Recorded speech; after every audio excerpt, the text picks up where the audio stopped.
This is a Film Stories original podcast.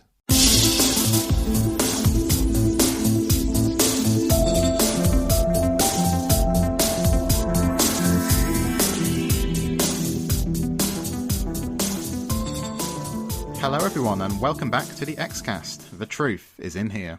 I'm your host today, Carl Sweeney, and today we start our coverage of the second episode of The X-Files Season 11, Glenn Morgan's This. And I hope Glenn Morgan knows how difficult it is to discuss an episode with the title This, but I can forgive him because it was so damn good. Hello Clara Cook, you're with me today. Hello Carl, how's it going? It's going good, and I'm really looking forward to talking about this one. I mean, what we're going to do, we're going to take today to look at this episode through like the prism of the characters of Mulder and Scully, you know, our favourite FBI agents. But before we do that, just kind of in a nutshell, Clara, what did you make of this? So yeah, I thought it was really good.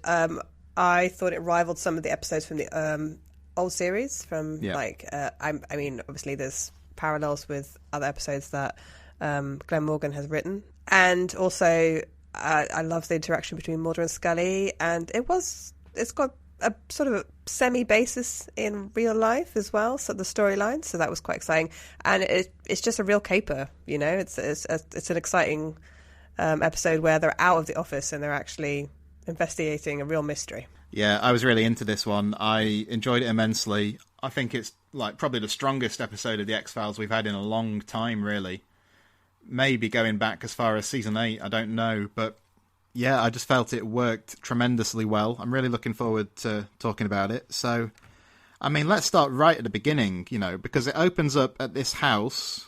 I'm going to refer to it as Mulder's house, but we'll talk more about that in a sec. But, you know, we get this image of them like kind of asleep in front of the television, you know, feet on the table, sat next to each other.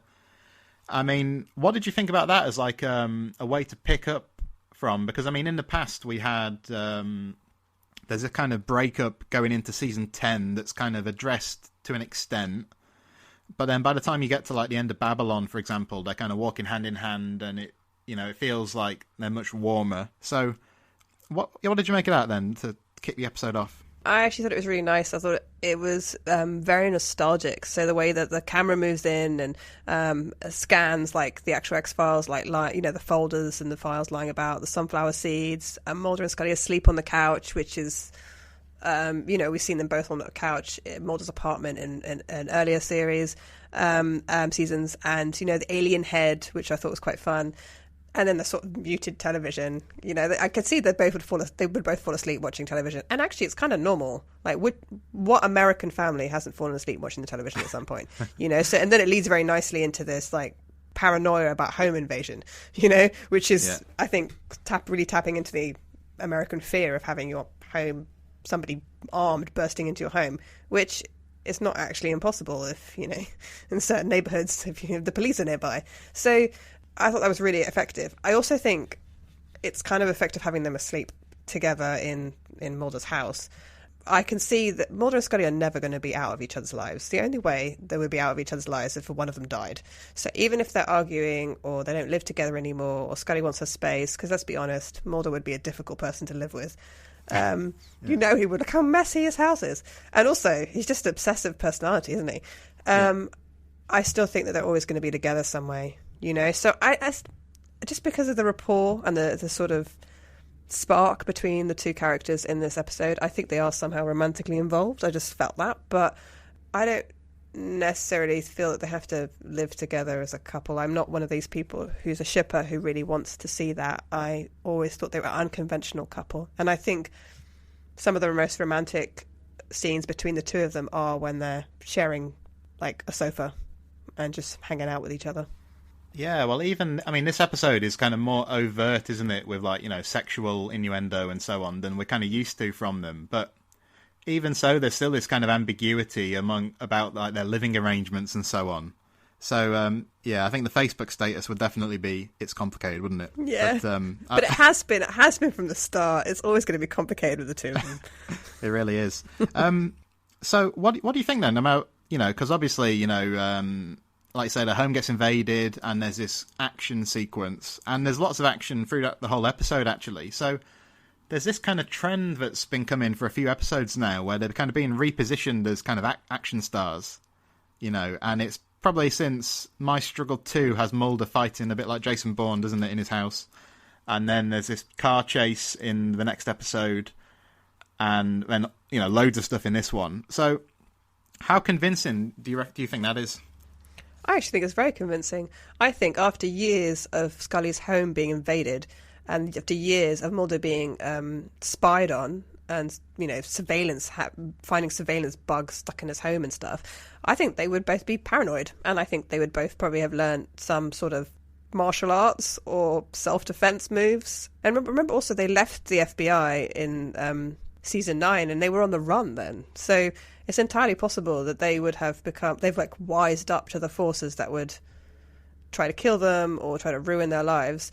And so I think when they both react to the noise outside, I mean, if it was me and my husband, we probably would think it was...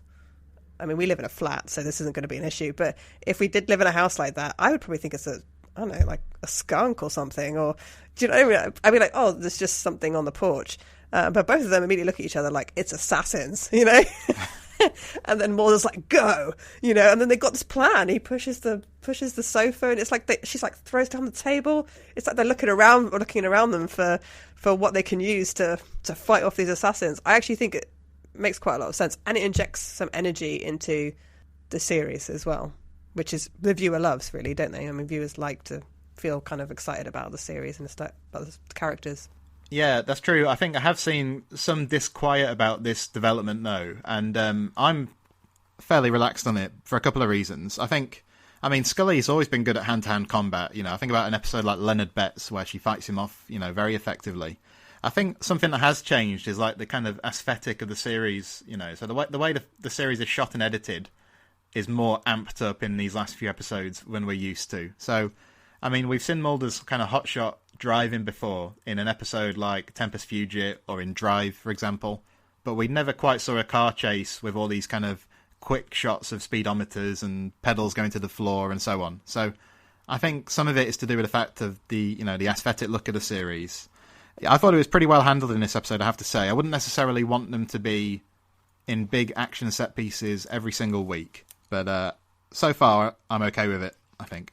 I'll tell you, possibly my favourite scene of this episode is when they get to the cemetery, and just the way they kind of puzzle it out was really cool, I thought, and it reminded me of other episodes. I think there's this kind of trend in the series that I haven't really seen many people talk about, but they use like graveyard settings in like a really interesting way, and it goes all the way back to the pilot. They have a really interesting scene in the pilot at night in the graveyard where they kind of make a breakthrough and they sort of bond.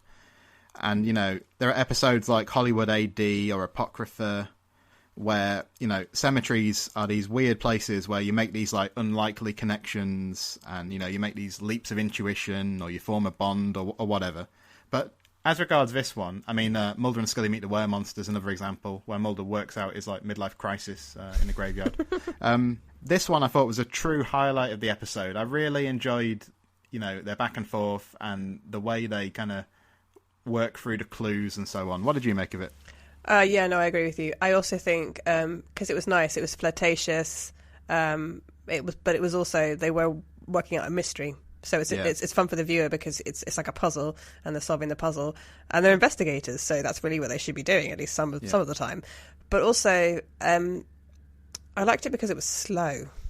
It was slower, whereas My Struggle 3 felt very fast-paced to me. And if you watch some of the original episodes of like older series, they are slower because TV used to be slower back in the 90s. And, I know we speed things up and we edit things much quicker now and television is much more fast-paced. There's virtue in slowing things down. It can make for better storytelling. And I feel that some of the scenes where Mulder and Scully you have more time to hear them talk to each other can actually be more entertaining than, say, for instance, a car chase. I mean, that's my personal opinion. Some people love car chases, but I actually prefer the scenes when Mulder and Scully are talking. I think one of the things that really struck in my head was that the way the X-Files uses landscape and Mulder and Scully in a landscape. It's one of these things where you can almost take any screenshot from any episode in any series, any season of the X-Files, and you can probably find a beautiful image of Mulder and Scully standing in a landscape, whether it's in a graveyard or whether it's in a cornfield. Like when they were running and they were like diving behind the little tombstones, I actually kind of flash back to the movie where they were running through the cornfield. And Fight the Future has lots of landscape shots where they're standing in different types of landscapes. No matter what the mystery is, you can always be guaranteed that Mulder and Scully are going to be standing somewhere interesting, in front of something interesting. And so I actually thought this was a good example of that. It's very dark, I would say that. But then X-Files always is, isn't it? You can't always see everything. I thought it was well done, and I think this episode suggests to me that they're going to make really good use of these Vancouver backdrops for this run of episodes, which I didn't always feel was the case in season 10 in the way we're kind of accustomed to from the original series. So that's another thing that I really enjoyed about this episode. But I mean, like, the whole thing had this, as it went on, it had this kind of like buddy movie feel, didn't it? I mean, there were lots of jokes, some of them very risque. I mean, I'm not really looking at the clips online as they come, but I'd seen fans talking about this thing with the handcuffs. I can't remember, what's the line? Scully says, how are you so good with your hands tied behind your back? And Mulder says, as if you didn't know, and that kind of thing. Yeah. And that one, and the thing about the bran muffin, where she says, like, I don't care if it came out of an alien's butt, or whatever. I'd heard about those lines before the episode, but I just assumed they were coming in like a Darren Morgan episode, or some kind of outright comedy episode, you know. And if I'd have realised they were going to be in this, I probably would have assumed it wouldn't really have worked. But I actually did think it all came off, you know. I thought the repartee was very successful here. Yeah, I mean, it shows how at ease they are with each other. I love the affection Mulder shows towards her when they're in the bar, and he calls her adorbs, you know, which is like the short for adorable. And they keep, you know, well, I mean, as to get mushy, but they love each other, you know. So, regardless of what kind of love you think it is, they definitely love each other. I mean, they've spent so much time with each other by now that they have to enjoy each other's company. So, and I love how I think maybe I mentioned it, but I think Scully might have actually taken some of Mulder's muffin, and I love the idea of Scully like stealing food off Mulder's plate or stealing food from him. I just think that I can just see that's the kind of thing she would do. And actually, it's kind of reverse of what Mulder did in The Unnatural when he steals food from her at the beginning of the episode, where he steals her ice cream. Or I think it's like tofuti rice dreamsicle or something. You know, it's like this fake ice cream. Non-fat tofuti rice dreamsicle. Yeah, that's it. That's the one. I also like how they got to the point where they can joke about the X-Files. So when they're sitting in the internet cafe, and you know he's sort of saying this, you know, there's got to be an X-File of why this muffin tastes so good. I like the idea that they got to the point where they can even just look back on, I suppose, some of the work they've done with a smile, you know. I'd also like their interactions with Skinner as well. I think those are really good. Yeah, well, I was going to come on to that because, yeah, very interesting. I mean, if you'd have told me going into this season that we were going to go through another round of Skinner being this kind of compromised figure somewhere in between them and the antagonists, I probably would have rolled my eyes and I'd been like, really? However, I think it's infinitely preferable to having him around and not doing very much like he was in season 10. And I think what it does do, it kind of allows you to make all these references to timely events, doesn't it? Because he brings up this stuff about the FBI being at odds with the executive branch, and he gives this little speech about how the world has changed. And I don't know, I just think that these links between like the FBI and this private security contractor firm that are now kind of on the scene, it's just like an interesting way to reposition Skinner, I think. Well, yeah, he says, you know, you left after you guys were gone, and I waited and you guys didn't come back. I had to do something about the X-Files. And he says a very important line. I hope I haven't misquoted it, but he says something like, what's in the X-Files belongs to everybody. Yeah. And I thought, wow, is Morgan making a point about the fans there?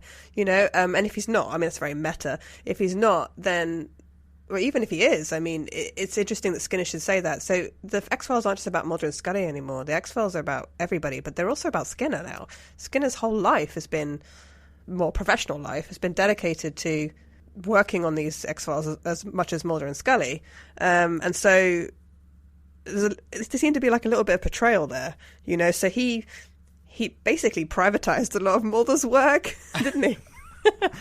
No, but I agree with you. I thought that was like a very effective retort, because it really did allow us like to see Skinner's point of view. I felt, whereas like when he's brought back on the scene in in the first My Struggle for one scene, I really struggled with it myself because I didn't really understand why he was still there, and he hasn't apparently made any advancement in his career, and I kind of at that point wanted the series to kind of dispense with all its crutches, so I didn't want the cigarette smoking man back.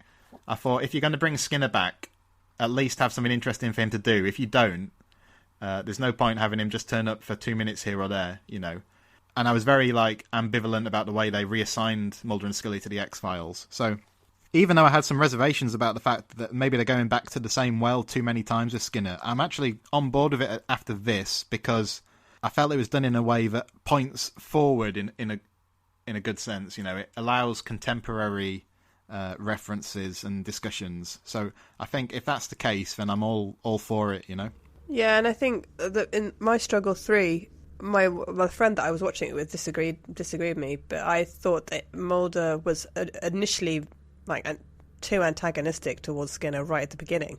In the hospital. Yeah, there's no point exactly for him, and right in the hospital, there's no point at that point for him to. There's no reason why he would be so antagonistic with Skinner. Like, he doesn't have any reason to suspect him of anything.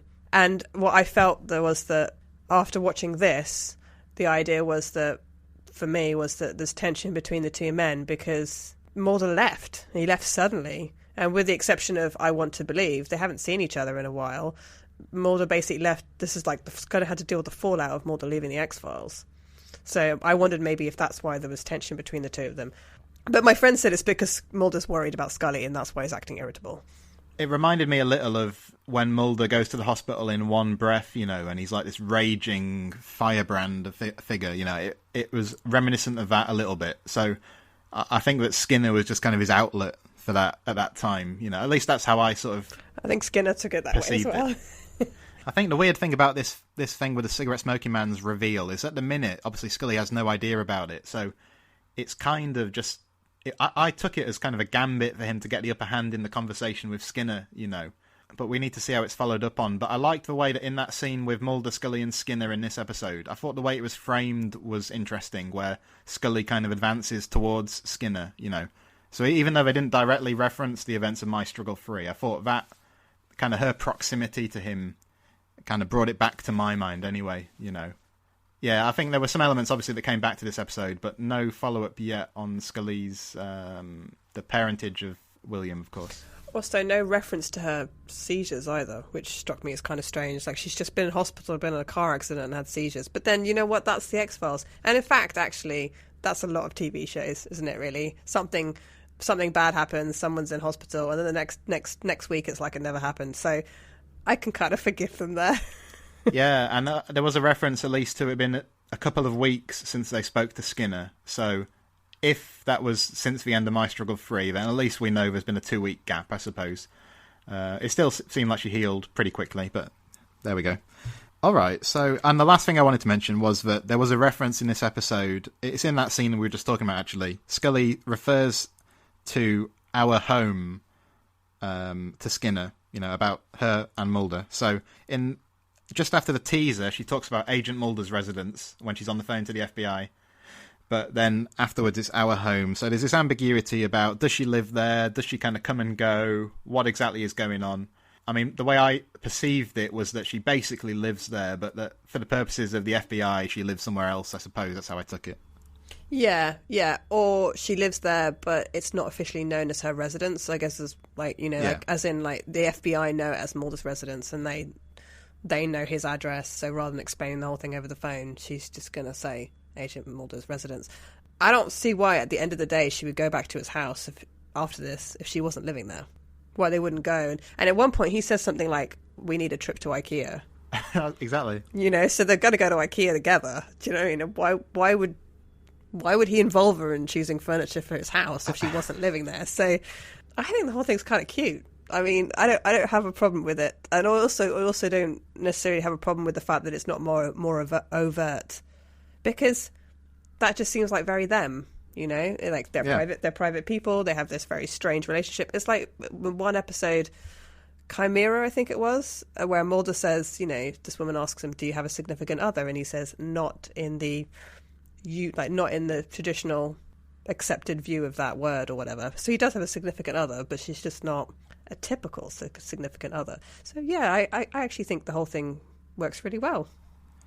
I do too. I mean, if you'd have said to me that the X-Files is going to come back, there's going to be like a pretty serious episode, and it's going to have Mulder and Scully making jokes about going to IKEA, I would have been like, this revival is not really such a good idea, But having said that, I just had a big smile on my face while I was watching this. It really did work for me.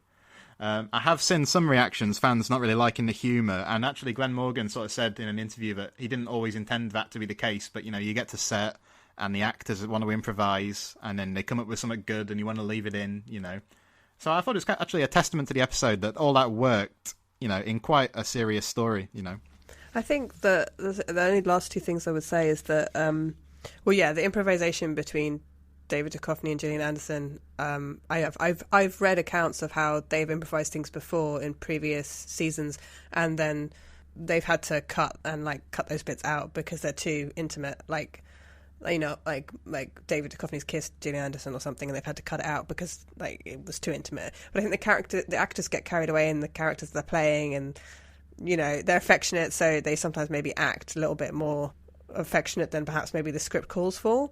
So that's one thing. But the other thing is that I think what's great about this is they have them both on the run, which means you can see Mulder and Scully in different situations. You can see them in an internet cafe. You can see them in a bar. You can see them taking a bus. I was so glad to see them taking public transport, and you can see how they react to things. And the other last thing I would say as well is the scene where they break into the the actual facility where the computer is being held, the IT is being held.